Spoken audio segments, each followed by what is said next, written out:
Happy Halloween, Ghoul Gang, from all of us at Unleash the Ghouls. On behalf of myself, Stu, Kofi and Hugh, we wish you all a spooktacular Hallows Eve. To see in this year's Festival of Frights, I've dug deep in the UTG vault and found a video from yesteryear where I went searching for the world's first horror film. Now resurrected for your viewing pleasure, here it is to enjoy.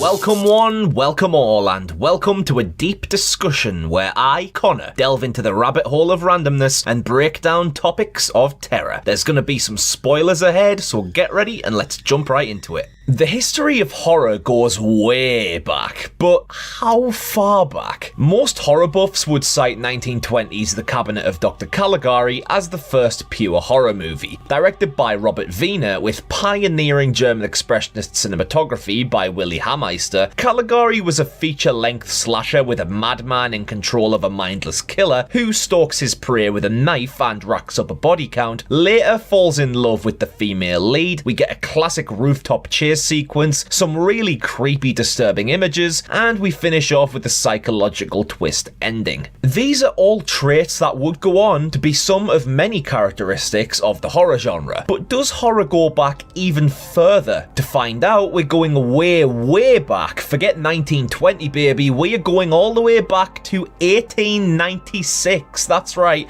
125 years ago. Arguably the most influential filmmaker in the history of cinema, Frenchman Georges Méliès was essentially the man who invented special effects for cinema. At the end of the 19th and beginning of the 20th centuries, Méliès was a director, actor, set designer, illusionist, costume designer, and even a toy maker. And you can learn more about him, played by Ben Kingsley, in Martin Scorsese's Hugo from 2011. Méliès popularized many key filmmaking techniques, including the use of storyboards to structure his films, the substitution splice, time-lapse photography, and even hand-painting colour onto the frames of film reels, because back then you could only shoot in black and white, and he had a bundle of plenty other techniques that he pioneered. Possibly his most famous work is 1902's A Trip to the Moon, also known as Le Voyage dans la Lune, which is the one with the well-known shot of a rocket ship crashing into the moon's eye, and is often cited as the first major science fiction film. But today we're going to talk about a Méliès film that is just over 3 minutes long, but it may be either the first ever or the earliest known horror movie in existence, The House of the Devil, which has many alternate names, including Le Manoir du Diable in France, The Haunted Castle in the United States, and The Devil's Castle in Britain. Whatever you want to call it, let's get into it. So we kick off and a bat flies in and turns into Mephistopheles, and yes, that's Méliès. He magically summons a massive cauldron from thin air and then a glamorous assistant. From the cauldron we get yet another person popping up like a whack-a-mole. Mephistopheles shimmies the whack-a-woman into a room and then directs the assistant into a little door under the cauldron before making the cauldron disappear. He then whips on a cloak,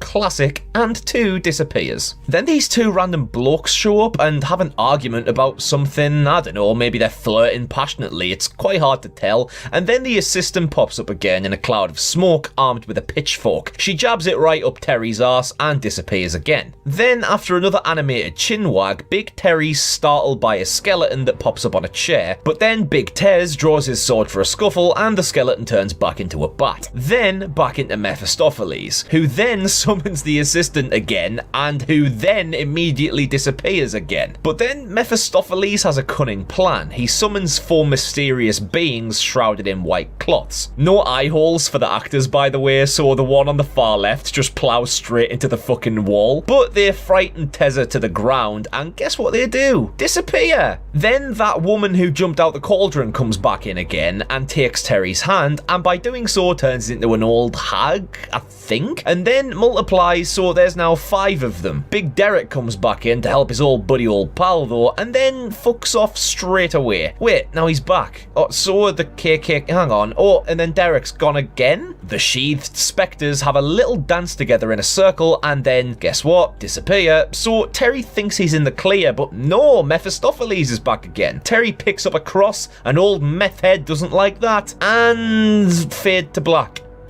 That was a roller coaster, wasn't it? Let's be honest, it's all a bit of a rush, but that's down to the fact we are used to so much more these days. Melies tried to compact the whole film's worth of story into 3 minutes, and believe it or not, for the time, 3 minutes was a very ambitious length for a film due to the infancy of the technology and the difficulty of old school cutting room development and editing. You can tell that it's been written and directed mainly for amusement, and even in 1896, audiences likely wouldn't have been terrified by the comical scenes here. It's all a bit Halloween pantomime. However, as cinephiles and historians, what horror elements can we take out of the House of the Devil? There are the obvious on the surface things, the aesthetic things, like a gothic looking castle, which was actually a painted background set in the garden outside Melies' property. We have the classic bat, skeleton, ghostly beings, which all check out fine. They're certainly horror traits. But an argument a lot of film historians have is this may very well be the first ever vampire movie. Firstly, ignoring that the main villain is Mephistopheles, a demon from German folklore, he starts off as a bat and then turns into a human. He then summons a bunch of demonic brides, much like Dracula in the Bram Stoker novel, and he seemingly has the ability to mesmerize humans and creatures alike into serving him. And if that's not enough, he wears a cloak and is scared of crosses. So even though this is by no means a scary watch, there are so many commonplace horror elements shoved into this very erratic 3-minute period. As technology improved over the years, thankfully films were able to be longer and have more of a narrative to them. But contextually, you have to admire Melies and his works. He took moving pictures and cameras and used them for more than filming the real world. He imagined his own worlds, fictional worlds and fictional characters, and used that creativity to take audiences to places they never thought they would see. Whether horror, sci-fi or fantasy, Melies pushed the boundaries of what a camera could be used for, and perhaps without him, the history of cinema may have ended up in a completely different place. But what do you lot reckon? Is The House of the Devil the first horror film? Is it the first vampire film? Would you like to see more content about Melies? Let me know in the comments, and until next time, Ghoul Gang, au revoir.